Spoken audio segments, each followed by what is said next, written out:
Hello everyone, this is a video for class 9th important questions with answers chapter 2 के लिए is matter around us pure. So let's start.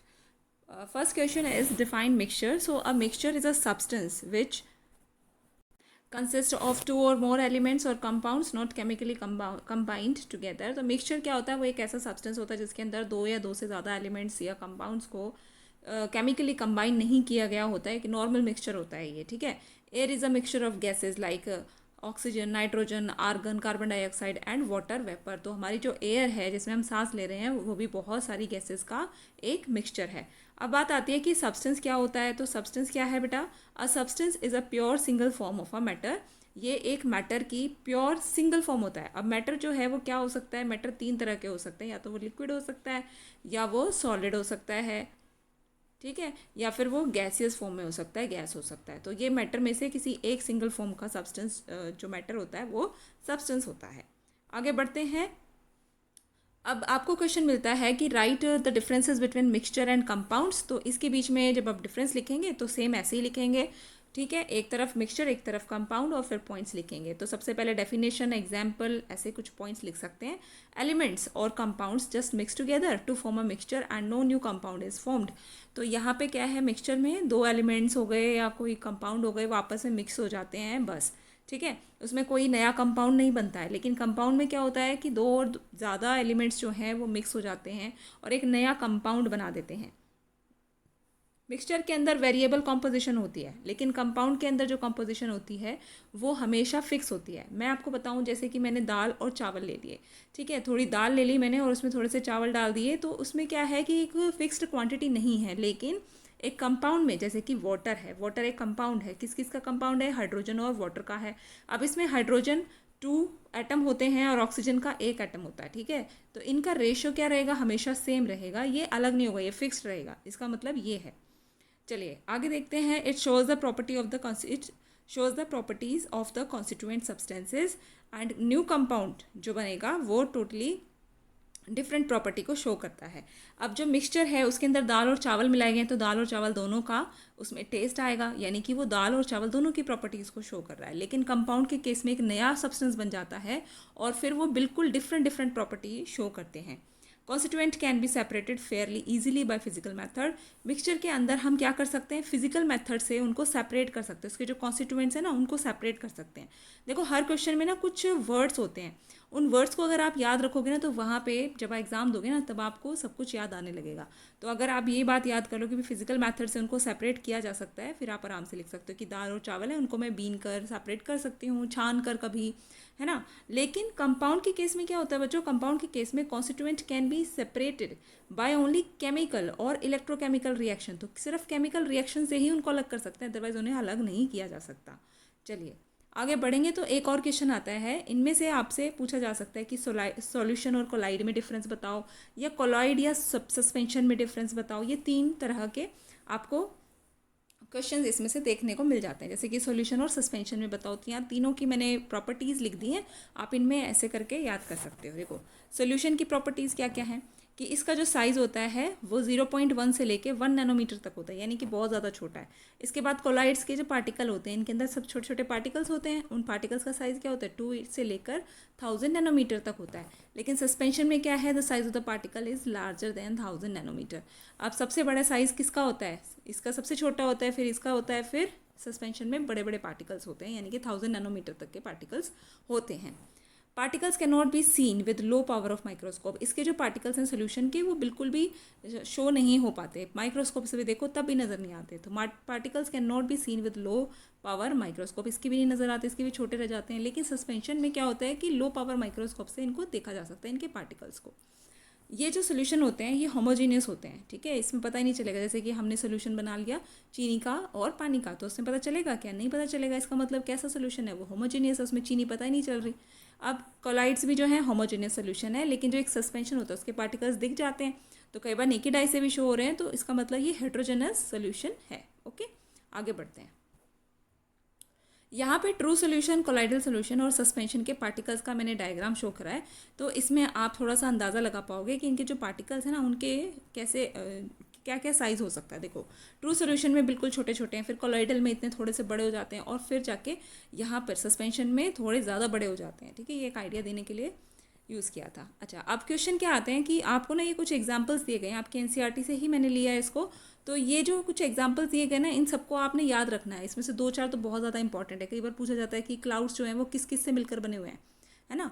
तो clouds में जैसे हमने अभी हम बात करेंगे कि सोल्यूशन जो है ना वो किससे मिलकर बना होता है। सोल्यूशन में 2 चीज़ें होती हैं, एक सोल्यूट होता है और दूसरा क्या होता है, सॉल्वेंट होता है ना।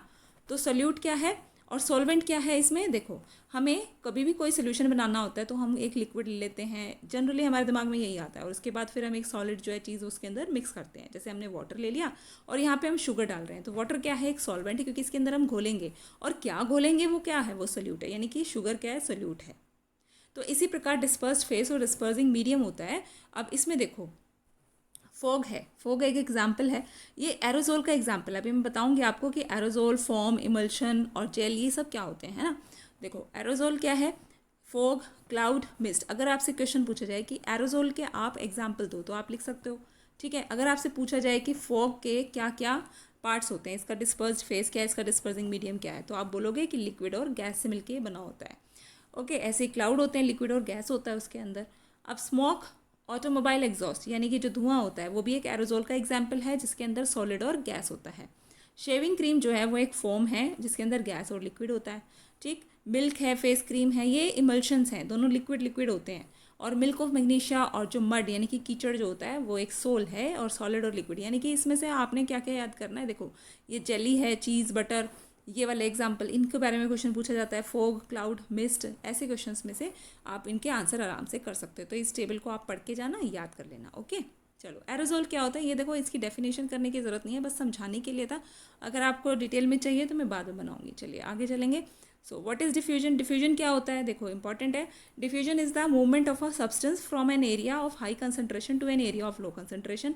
जब भी हाई कंसंट्रेशन एरिया से लो कंसंट्रेशन वाले एरिया में सब्सटेंस का मूवमेंट होता है वो डिफ्यूजन कहलाता है। ठीक है, जैसे कि अभी देखो परफ्यूम की बॉटल लेते हैं हम, परफ्यूम की बॉटल को जैसे हम प्रेस करते हैं तो वो स्प्रे करने लगता है दाएं बाएं, है ना। और स्प्रे करते ही क्या होगा, पूरे रूम में जो है उसकी खुशबू फैल जाती है। Yet soon it diffuses so that you can smell it everywhere, और हमें पूरे कमरे में उसकी स्मेल आती है। हुआ क्या कि जो वो बॉटल के अंदर था वहाँ पे उसका कैसा कंसंट्रेशन है, बॉटल के अंदर वो हाई कंसंट्रेशन में था, है ना, लेकिन जब वो बाहर आएगा तो वहाँ पे लो कंसंट्रेशन है, और जब वो बाहर आएगा तो लो कंसंट्रेशन में वो फैलना शुरू कर देता है, और ये डिफ्यूजन के प्रोसेस से फैलना शुरू कर देता है। इसका मतलब क्या हुआ कि यहाँ पे हाई कंसंट्रेशन से लो कंसंट्रेशन में वो जा रहा है, और ये डिफ्यूजन प्रोसेस कहलाती है। चलिए व्हाट इज़ ऑस्मोसिस, तो ये भी इंपॉर्टेंट है। देखो ऑस्मोसिस क्या है, ये एक ऐसी प्रोसेस है by which the molecules of a solvent pass from a solution. एक सॉल्वेंट के मॉलिक्यूल्स सोल्यूशन में कैसे पास कर रहे हैं, लो कंसंट्रेशन से हाई कंसंट्रेशन में पास कर रहे हैं। ठीक है, through a semi permeable membrane. Semi permeable का मेम्ब्रेन का मतलब क्या है, ये आउटर कवरिंग है। अब ये देखो हमने एक एग्जाम्पल लिया कि हमने किशमिश ले लिए हैं। ठीक है, ये किशमिश हैं, इनको मैंने एक बाउल में डिप करके रख दिया, पानी के अंदर पानी डाल दिया, इसके अंदर मैंने वाटर डाल दिया। अब ये जो इसकी बाउंड्री है वो एक सेमी परमिएबल मेम्ब्रेन की तरह काम करेगी। किशमिश के अंदर जो सोल्यूशन है, जो उसका जूसी है, वो कैसा है बेटा, वो हाई कंसंट्रेशन में है, लेकिन जो वाटर है वो लो कंसंट्रेशन में है। अब यहाँ पे क्या होगा, जैसे हमने इसको भिगो के रखा, सुबह ये थोड़ा फूल जाएंगी। क्यों, क्योंकि ये जो लो कंसंट्रेशन में जो वाटर था वो हाई कंसंट्रेशन की तरफ जाने लगता है, और इसी प्रोसेस को हम ऑस्मोसिस की प्रोसेस कहते हैं। तो ये फूल जाएंगी, ये किस प्रोसेस से हुआ, ऑस्मोसिस की प्रोसेस से। ठीक है, ओके। फिर वही वाला क्वेश्चन आ गया। देखो सबसे पहले हम ये वाला करते हैं, वाटर सोल्यूशन। सोल्यूशन क्या है, तो सोल्यूशन एक होमोजेनियस मिक्सचर होता है किसी भी 2 सब्सटेंसेस का, जैसे कि शुगर सोल्यूशन। अब शुगर सोल्यूशन में 2 चीज़ें हैं, एक सोल्यूट है और दूसरा सॉल्वेंट है। सोल्यूट है और सॉल्वेंट है।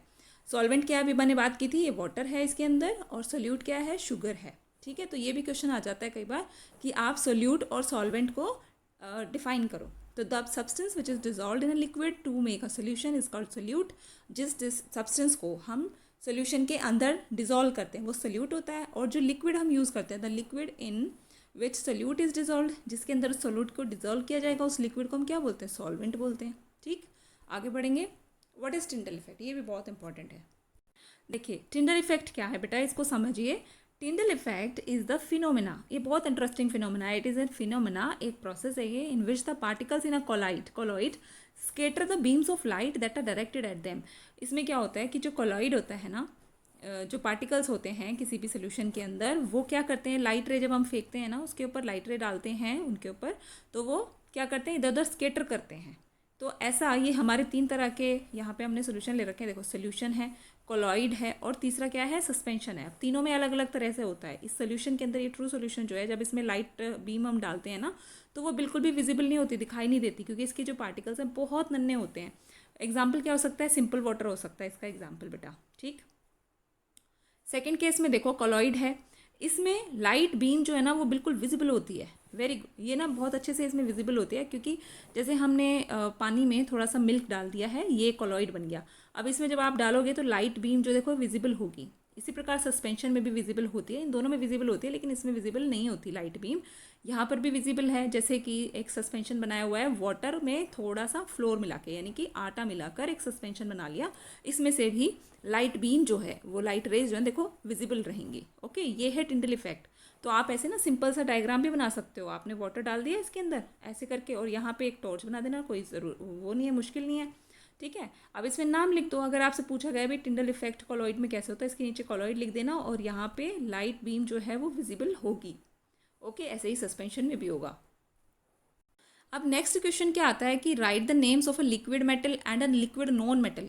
ऐसे मेटल और नॉन मेटल का नाम बताना है जो कि लिक्विड फॉर्म में होते हैं। लिक्विड मेटल तो क्या है, मरकरी है, जिसका हम यूज़ थर्मोमीटर में करते हैं, है ना। वो चमकीली सी लाइन जो थर्मोमीटर के अंदर होती है, वो क्या है, वो मरकरी की होती है। ये मरकरी जो है वो लिक्विड मेटल होता है। जैसे इसको टेम्परेचर मिलता है, वो एक्सपेंड करना शुरू कर देता है और हमें टेम्परेचर बता देता है कि भाई 103 बुखार है, 104 बुखार है ना। लिक्विड नॉन मेटल की बात करें तो ब्रोमीन एक ऐसा नॉन मेटल है जो कि लिक्विड फॉर्म में होता है, लिक्विड होता है वो भी, ठीक है। चलिए, अब आ जाती है बात की ट्रू सोल्यूशन। अब ये ट्रू सोल्यूशन मैंने सारी तीनों की प्रॉपर्टीज़ लिख दी हैं, ट्रू सोल्यूशन की, कोलॉइड की, सस्पेंशन की। तो ये तीनों ही बहुत इंपॉर्टेंट है, अगर आप इनको पढ़ना चाहो मैं समझा देती हूँ। देखो, एक solution is a homogeneous mixture. एक ट्रू सोल्यूशन क्या होता है, होमोजेनियस मिक्सचर होता है। इसके जो पार्टिकल्स होते हैं वो 1 नैनोमीटर के होते हैं और नेकेड आई से बिल्कुल भी नहीं दिख सकते, और ये टिंडल इफेक्ट भी शो नहीं करते। ये लिखी है बात, do not scatter beam of light, beam of light को ये स्केटर नहीं करते। इसका मतलब टिंडल इफेक्ट को ये शो नहीं करते। Solute particles cannot be separated from the mixture by the process of filtration and thus solution is stable. Solution stable क्यों है बेटा यहाँ पे, क्योंकि इसके जो पार्टिकल्स हैं सोल्यूट के पार्टिकल्स, वो बिल्कुल भी सेपरेट नहीं किए जा सकते। ओके, कोलॉइड देखते हैं। कोलॉइड की क्या क्या प्रॉपर्टीज़ हैं। एक कोलॉइड जो होता है वो हेट्रोजेनस मिक्सचर होता है, होमोजेनस नहीं होता। And the size of the particle is too small. इसके जो कोलॉइड के जो पार्टिकल्स होते हैं वो भी स्मॉल होते हैं, लेकिन ऐसे इनको नहीं देखा जा सकता। कोलाइड्स आर, लेकिन इतने बड़े होते हैं कि वो टिंडल इफेक्ट तो शो कर सकते हैं। इतने बड़े तो नहीं होते कि इनको नेकेड आई से देख सके, लेकिन इतने तो होते हैं कि इनको जो लाइट बीम है उसको वो स्केटर कर देते हैं, ठीक। And they do not settle down when left undisturbed. अगर हम उसको हिला देते हैं सोल्यूशन को, तो वो सेटल डाउन नहीं होते, ठीक है। ये कोलॉइड है। चलिए, प्रॉपर्टीज़ ऑफ सस्पेंशन। सस्पेंशन क्या है, वो भी एक हेट्रोजेनस मिक्सचर है, और जो पार्टिकल्स ऑफ ए सस्पेंशन है वो नेकेड आई से देखे जा सकते हैं। वो काफ़ी बड़े होते हैं, मतलब इतने होते हैं कि हम देख सकते हैं इजीली। और particles of a suspension scatter a beam of light. तो यस, ये टिंडल इफेक्ट भी शो करते हैं। Okay, and the solute particles settle down when a suspension is left undisturbed. और ये जो सोल्यूट पार्टिकल्स हैं वो अनडिस्टर्ब, अगर उसको छोड़ दें तो वो सेटल होने लगते हैं, और इसीलिए इसको बोलते हैं कि ये अनस्टेबल है। तो बेटा, ये थी आपके चैप्टर 2 की वीडियो, और अभी तक मैंने सारे चैप्टर्स की वीडियो डाल दी है। आप लोग मेरे चैनल पर प्लेलिस्ट देख सकते हो। उसमें क्लास 9th रिवीजन के नाम से एक प्लेलिस्ट होगी। उस प्लेलिस्ट में आप अपने क्लास 9th के काफ़ी सारे वीडियोस देख सकते हो। वहाँ से तैयारी कर लीजिए और अपने पेपर को अच्छे से करिएगा। कोई भी क्वेश्चन अनअटेम्प्टेड मत छोड़ना, उसको सभी क्वेश्चंस को करना, जितना आपको समझ आए उतना करना। क्वेश्चन समझ में नहीं आए तो उसको एक बार फिर से पढ़ लेना, ज़रूर कुछ ना कुछ याद आएगा। So all the best for your exam. मिलते हैं आपसे एग्ज़ाम के बाद। चलिए।